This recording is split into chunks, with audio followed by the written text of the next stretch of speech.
Hey, what's up, everybody? Rob Sower here with Sower Real Estate, Keller Williams Realty in Boise, or technically in Coeur d'Alene right now in the Coeur d'Alene office. Um, Sorry, I'm a week late for the email newsletter or the market video this month. I just had a bunch of stuff going on, and we had the elections, and it's just crazy with all of that happening. And then, of course, family stuff too. We were going to I don't know, 20 different pumpkin patches, I felt like, where you go and you pick out a pumpkin that you could get at the store and you pay 3 to 4 times as much, right? So that's what I've been up to. Anyway, hope you guys are doing well. Hope you guys, said thank you to a veteran. I'd like to extend my thanks to all the veterans that have served for Veterans Day this last week. I don't know, some of you may know I come from a family that is pretty big in the military. I was born in Quantico, Virginia, if that tells you anything.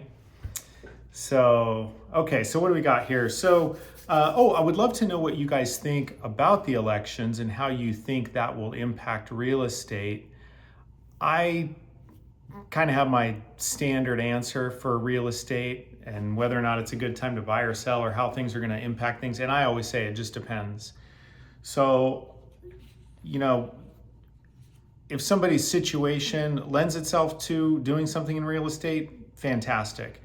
But there's never, any one answer that fits everybody, regardless of who wins an election. I do think certain policies can help the housing market and make things more affordable or more, favorable and all that kind of stuff. But anyway, would love to know what you guys think. Let's see. Oh, one thing on that note, before I jump into the market stats, I saw this interesting, article that came out recently. NAR did this study, and you see this chart right here. This is highlighting the median age of U.S. home buyers, particularly first-time home buyers, and it's this, excuse me, this line goes all the way back to 1980, the blue line, and you can kind of see it bounces around 30 years old, and then it jumps up to 38 here in 2024. That's the highest it's ever been. It did start to take off a little bit more in 2020, which is no surprise. And our second-time home buyers or repeat home buyers are up to age 61 here in red. So you can see it's just been climbing and climbing as far as that age goes, which obviously impacts or is impacted by affordability and all that stuff. I don't know, really no surprise, I guess, because interest rates have gone up, prices have gone up. I've been saying for a while that my expectation is that we would see that affordability start to balance out, whether that be with lower interest rates or lower prices, one of the two. But I don't know, maybe we won't. Maybe it'll just keep going up and you won't be able to buy a house until you're like 50 years old or something for your first time home. I don't know.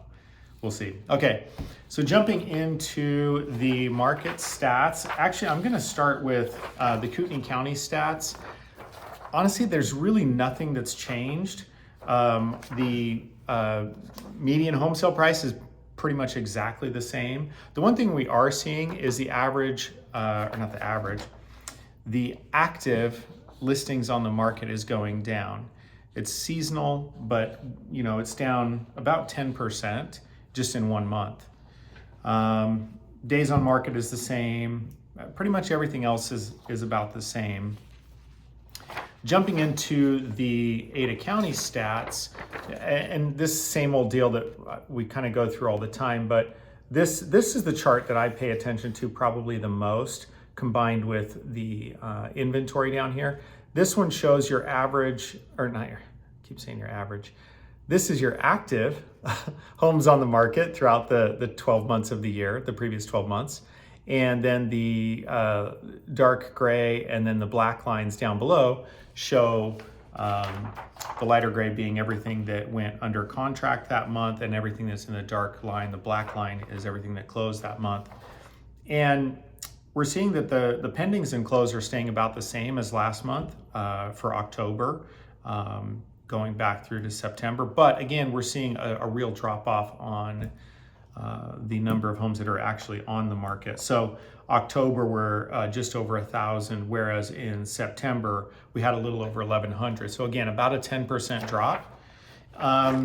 Our inventory here went down from a 2.5 down to a 2.2 months. So again, that's the number of homes have come down. So with the, I guess what am I trying to think of?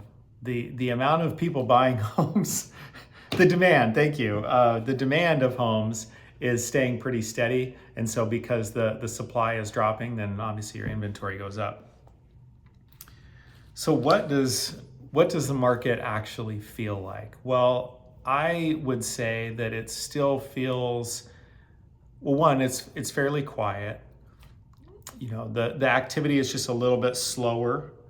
And I would also say that it feels a little bit more balanced, but it still feels, even though the stats show that it's more of a seller's market, it still feels a little bit more like a buyer's market to me.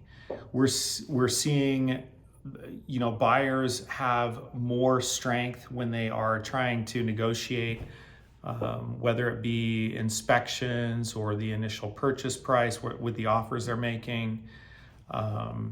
We're just seeing it be more of a buyer's market is how it feels. The only exception I would have to that is the very desirable properties, and if they're priced really well, then we are seeing, you know, more activity, multiple offers, etc. So anyway, that's pretty much it.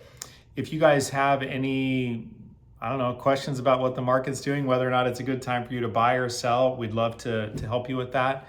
Make sure that you, well, I guess on YouTube, you can't see the video we have in our email newsletter. If you want to be in our email newsletter, please let us know and we can add you to the list.